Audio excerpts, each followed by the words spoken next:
Bonjour, bienvenue dans le podcast L'histoire des Germains, des Francs et des Mérovingiens. Je m'appelle Xavier. Et je m'appelle Romain. Abonnez-vous à notre podcast sérieux, mais pas trop, conçu pour les passionnés d'histoire qui veulent tout comprendre sur ces peuples, leurs aventures, leurs coutumes et leurs territoires durant le premier millénaire. Retrouvez-nous sur les réseaux sociaux Facebook et Instagram et sur notre site internet à meropodcast.fr.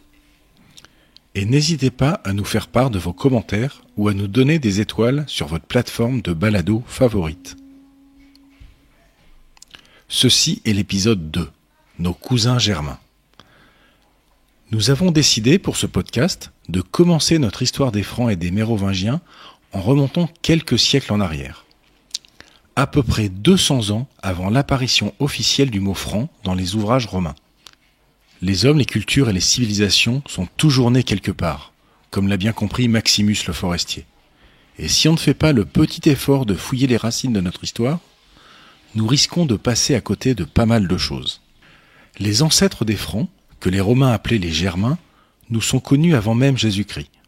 C'est au travers des écrits de ces auteurs antiques que les premiers indices sur la vie des Germains, leurs croyances, leur culture, enfin, que le peu que nous connaissons sur ce monde, a été documenté pour la première fois. Et en 98, un des plus célèbres auteurs latins, le sénateur romain Tacite, a écrit l'un des meilleurs traités d'ethnologie de l'Antiquité qui nous soit parvenu. La Germanie, c'est un classique de la littérature romaine. Et même truffé d'erreurs, de simplifications et de préjugés, c'est quand même un document incomparable. Découvrir qui étaient les Germains, c'est explorer une partie seulement, mais une partie importante, des racines culturelles de ceux qu'on appellera plus tard les Francs.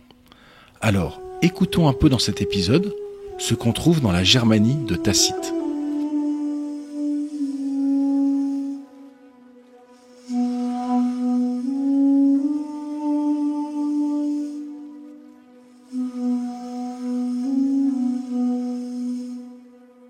Notre sénateur favori du début du règne de Trajan s'est mis à écrire son œuvre en cette année 98. Autant qu'on puisse en juger, notre auteur n'a jamais visité la Germanie. Tacite est un fonctionnaire sérieux, et il va faire un travail fouillé et carré. S'il faut être ethnographe de bureau plutôt que de terrain, autant s'inspirer des sources existantes. César, Pline l'Ancien, Strabon, Diodore de Sicile et Poséidonios, tous les classiques vont être remis à contribution. Directement cités ou pas d'ailleurs. Tacite n'est pas le premier auteur de l'Antiquité à se pencher sur les peuples frontaliers de l'Empire. On peut dire que son travail est à mi-chemin entre l'érudition et les croyances ethnographiques. Il incorpore sans doute aussi des témoignages assez récents dans son œuvre. Par exemple, les derniers développements politiques outre-Rhin. Car la situation avec la Germanie n'est absolument pas stable. Et Domitien lui-même a dû mener des campagnes militaires sur la frontière du Rhin quelques années auparavant. Autant de sources additionnelles qui peuvent utilement s'ajouter à son traité. Et non seulement on a affaire à un travail soigné, mais la Germanie est aussi un travail très structuré. Une organisation à la romaine, où on classe les hommes et les tribus dans des catégories bien nettes. Catégories réelles ou inventées d'ailleurs, mais catégories quand même. Catégories qui vont permettre aux lecteurs romains de bien comprendre de quoi on parle vis-à-vis de leur propre référence qui est Rome. La religion, la guerre, le mariage, tout y passe, avec un rappel constant à l'étrangeté de ce monde. Mais au moins, le lecteur qui découvre cet ouvrage ressort avec l'idée qu'il a balayé à grands traits ce qu'est la vie d'un Germain, avec sur chaque aspect un descriptif saisissant de tout ce qui l'oppose à un Romain. Donc, si on résume, le livre n'est sûrement pas une chronique palpitante ou un roman de plage. C'est presque les Germains pour les nuls du 1er siècle. Une note Wikipédia qui permet en quelques pages de saisir ce qui fait de ces peuples un ensemble cohérent. Un traité utile pour n'importe quel Romain qui veut être informé sur la grande menace du Nord et en parler avec une certaine science pour briller en société. Qu'en penses-tu ? C'est à peu près ça. Pour rendre son traité cohérent et digeste, Tacite va bâtir deux grandes parties bien distinctes, deux gros morceaux de taille à peu près égale qui vont équilibrer le propos. D'abord, la vue panoramique, une grande première partie sur les mœurs des Germains en général, dans laquelle il va mettre en avant les qualités de bons sauvages qui les définit tous. Loyaux, braves et sans artifice, les qualités pures qui définissent les Germains, mais sans la force mentale et la discipline pour créer des choses durables que seul l'esprit civilisé du Romain peut accomplir. Tacite est un Romain quand même. Rien de grandiose ne va sortir des bois du nord de l'Europe pour lui. Et puis, dans la deuxième partie, Tacite veut rentrer dans le détail. Il va énumérer ces fameuses tribus germaniques, presque une par une, les proches et les plus lointaines, les unes après les autres. Et évidemment, avec un regard particulier sur celles qui longent le Rhin, vu que leur proximité donne une bien meilleure perspective aux Romains. Mais en filigrane, on réalise que notre auteur a un autre objectif plus important dans le fond que de faire le catalogue de ce qui se passe en Germanie. Bien sûr, son objectif affiché est de décrire à ses contemporains en bon ethnographe ce qu'il considère comme la plus grande menace pour l'Empire. C'est le fil conducteur de son ouvrage, d'accord. Et avec un sujet pareil, tellement exotique, il sait qu'il va capter l'attention des lecteurs romains que la grande menace germanique du Nord inquiète. Et fascine en même temps. Mais tout au fond, on l'a dit, Tacite utilise le sujet pour appeler les Romains à plus de vertu et à plus de combativité, mettre en valeur des mœurs plus dignes dont les Germains sont soi-disant les meilleurs représentants, vrai ou pas, et les montrer en exemple à Rome et à ses lecteurs. Super. Il va donc falloir décoder, en plus du biais culturel, la moralisation de l'auteur pendant qu'on lit la Germanie. C'est clair qu'on va pas faire ça sur la plage cet été. La plupart des informations qu'il rapporte ne se comprennent que si on les confronte à la vision des Romains de l'époque sur leur propre société. Prenons un exemple pour être plus clair. Si Tacite dit qu'on ne pratique pas le prêt d'argent avec intérêt en Germanie, c'est que, sous-entendu, Rome est gangrénée par l'argent. Et si les femmes germaniques sont décentes et honnêtes, sous-entendu, les romaines sont décadentes. Ce genre de truc, quoi. Même si cette anecdote sur les femmes romaines décadentes me font comprendre qu'encore aujourd'hui, on part plutôt en vacances à Rome. Après, il est pas bête le Tacite. L'avantage d'aborder la thématique du tout fout le camp en parlant de la Germanie, c'est que bien sûr, Tacite ne prend pas beaucoup de risques. L'appel à la vertu est une bonne thématique. Ça ne peut que plaire à un empereur qui veut se démarquer du règne de la corruption de Domitien, non ? Sans aucun doute. Mais Tacite se retrouve tout de même face à un choix compliqué. Appelons ça un gros os ou une patate chaude. Un sujet qu'il ne peut pas simplement laisser de côté, au vu de sa thématique, sans être hors sujet. Mais un sujet qu'il n'est pas si simple d'aborder frontalement. Car notre fonctionnaire, survivant des années noires de Domitien, n'en est sûrement pas arrivé là aujourd'hui en faisant des choix inconsidérés, ou sans réfléchir aux conséquences de ses propos. La question de fond pour Tacite pourrait se résumer ainsi. C'est quoi la solution au problème Germanie ? Parce que c'est bien joli d'exposer en long et en large le problème de la menace des barbares du Nord, mais c'est difficile de faire seulement le constat sans tenter d'apporter une solution ou une piste pour traiter le danger qu'il décrit en long et en large dans l'ouvrage. Lui, le sénateur romain d'expérience, le fonctionnaire zélé qui a tout donné à l'Empire, peut difficilement sonner l'alarme sans proposer à ses contemporains, et à son empereur donc, une politique à mettre en œuvre.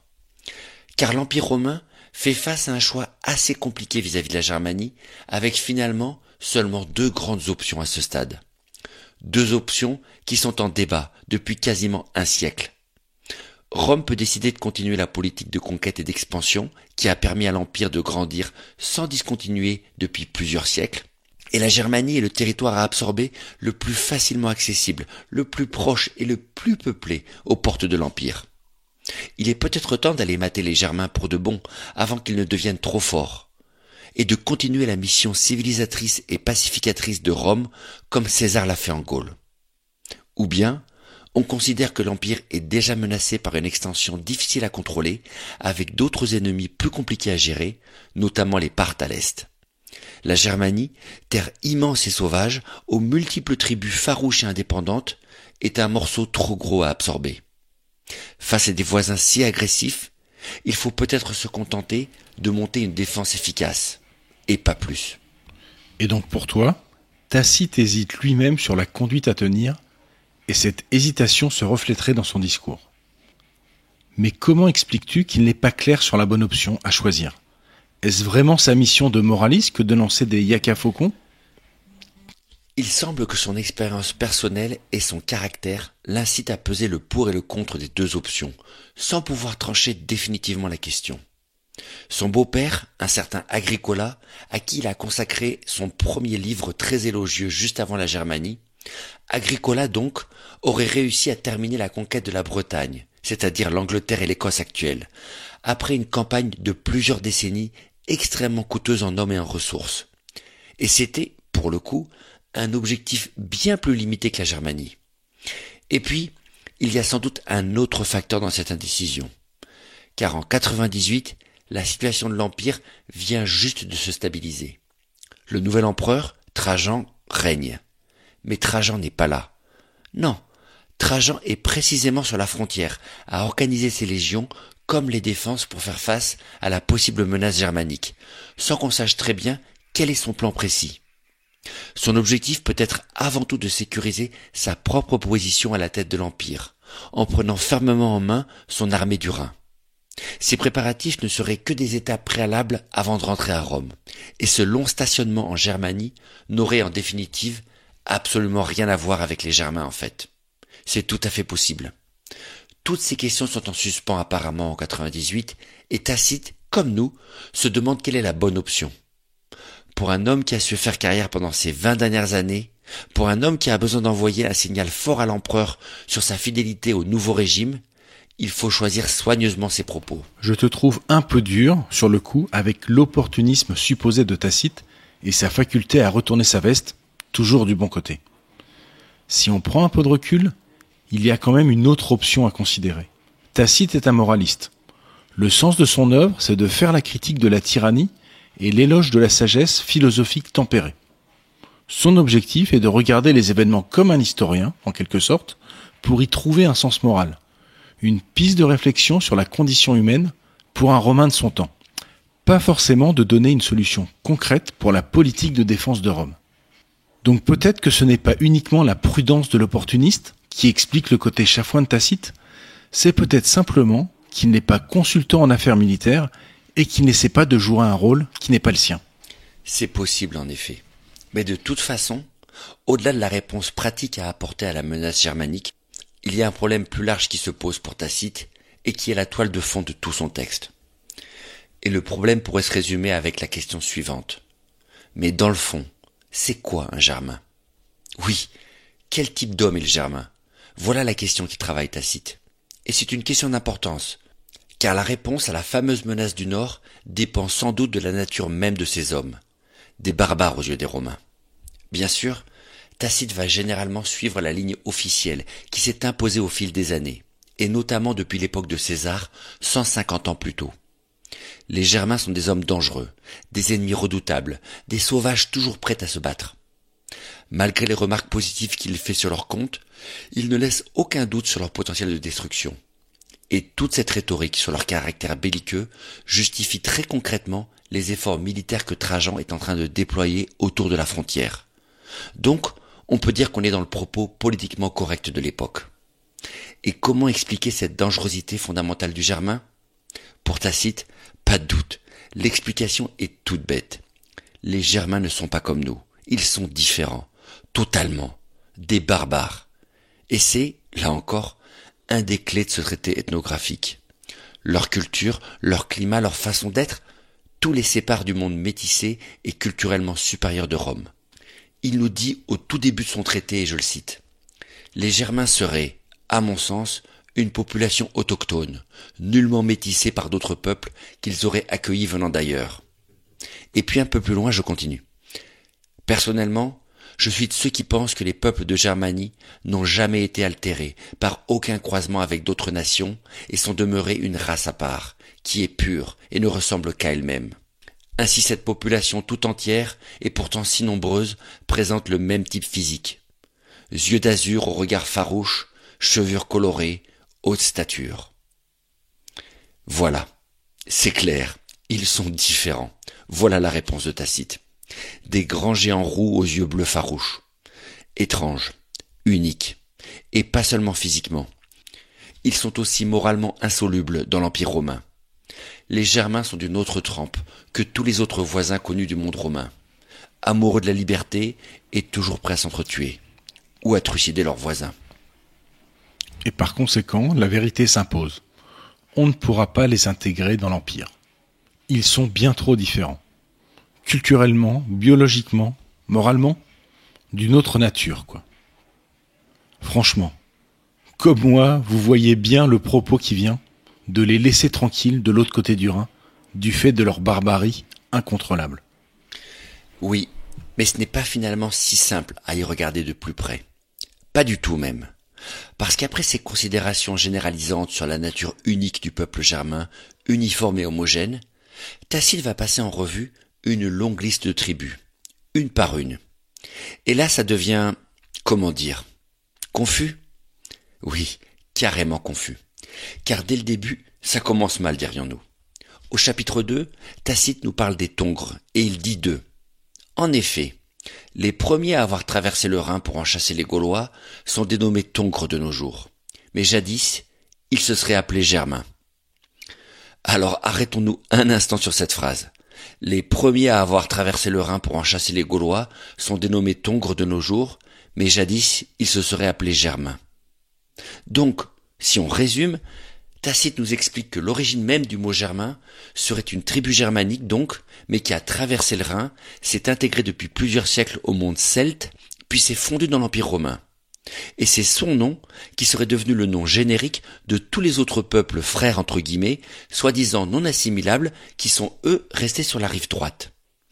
Et ce n'est franchement que le début, parce que dans au moins une douzaine d'occasions de ce court traité, Tacite va nous parler de peuples et de tribus dont le statut est pour le moins ambigu, vu le territoire qu'ils occupent, vu leur culture ou leur origine. Les Ubiens, les Tenctères, les Mattiaques et tant d'autres. Autant d'exemples où Tacite s'interroge sans cesse, est-ce que ce sont des Germains vivant en Gaule ou des Gaulois vivant en Germanie? Est-ce qu'on parle de Germains assimilés par les Celtes devenus Romains, ou de Germains devenus Romains d'abord et intégrés à l'Empire ensuite en se mélangeant aux Celtes? On a des Germains qui vivent en Gaule, des Celtes qui vivent en Germanie. Bref, c'est clair comme de l'eau de boudin.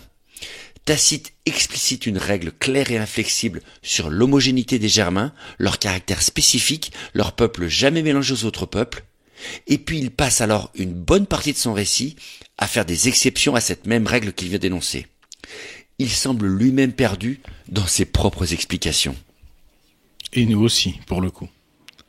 Je vois bien que ce n'est pas si clair finalement. C'est un peu comme les chasseurs. Il y a les bons et les méchants Germains. Mais au final, il y a des Germains quand même.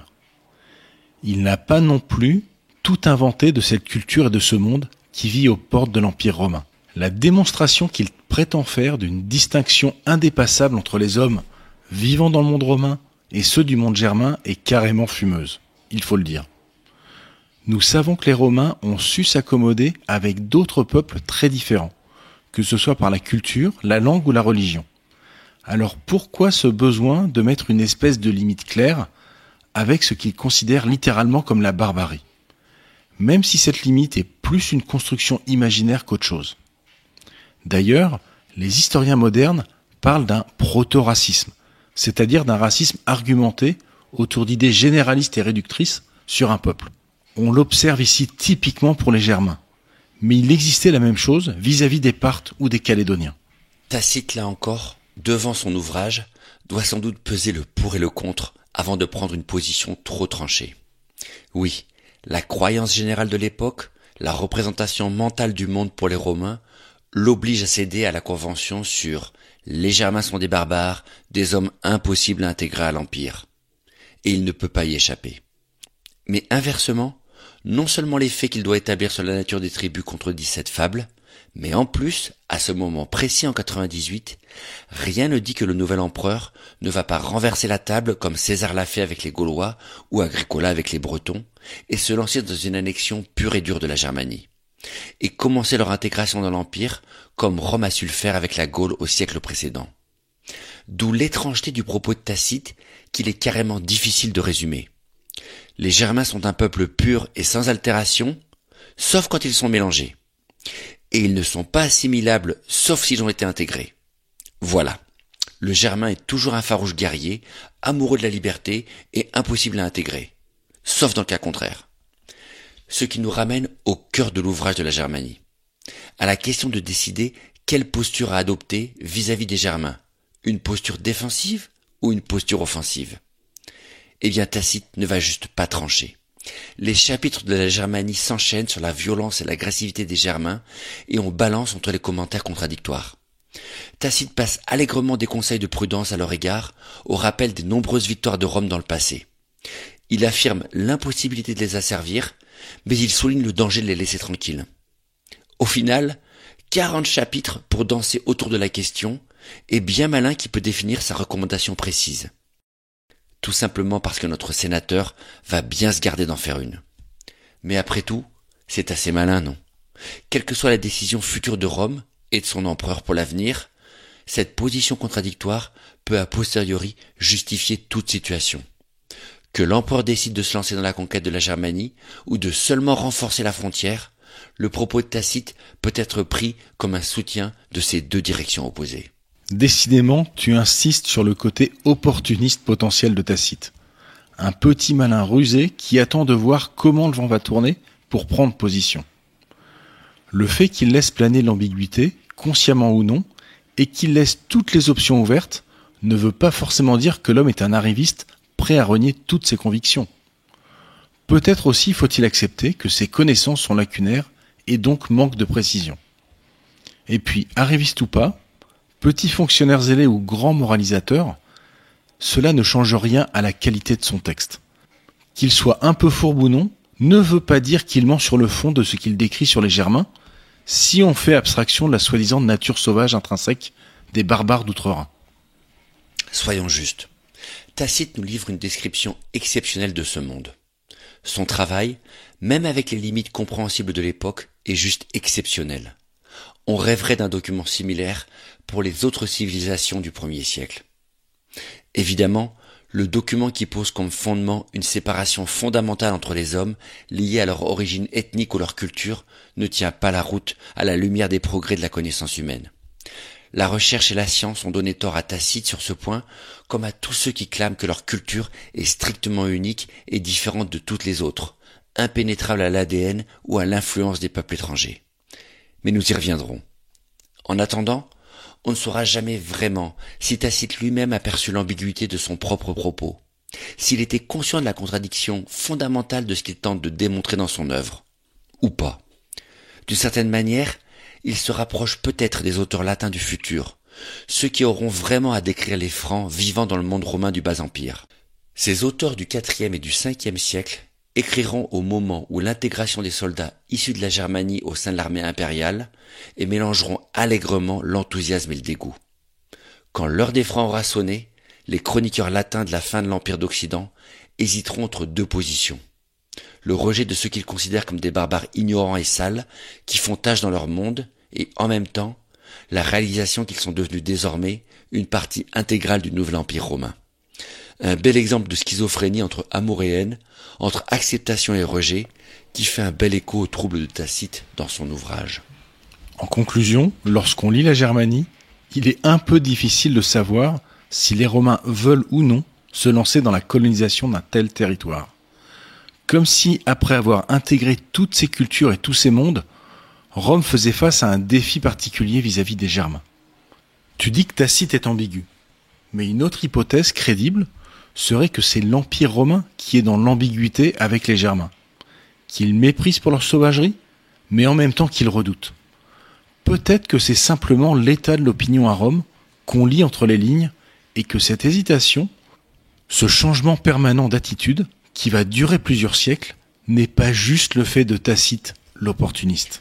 Peut-être. L'année 98 est une année troublée pour l'Empire romain. Une année où non seulement la direction de l'Empire change, mais où les problèmes aux frontières, que ce soit en Germanie, sur le Danube ou sur la frontière parthe, s'accumulent, au point où plusieurs directions sont possibles, que ce soit par la guerre ou par la paix. À ce stade, l'ambiguïté est sans doute la meilleure des stratégies.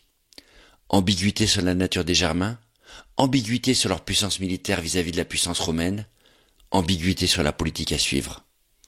Un homme prudent se méfierait d'apporter des réponses trop tranchées à des questions pareilles, sans savoir quelle direction exacte va choisir l'Empire. Et son prince. On ne sait jamais après tout. Qui connaît vraiment ce Trajan ? Mieux vaut laisser un peu de flou dans les réponses aux questions qui peuvent fâcher. Et Tacite, avant d'être un sénateur, avant d'être un grand moraliste, avant même d'être un grand fonctionnaire, Tacite reste avant tout un homme prudent. Merci d'avoir écouté cet épisode de L'histoire des Germains, des Francs et des Mérovingiens, le podcast dédié à l'histoire de France durant le premier millénaire. N'hésitez pas à nous retrouver sur notre site internet www.meropodcast.fr et à bientôt pour le prochain épisode.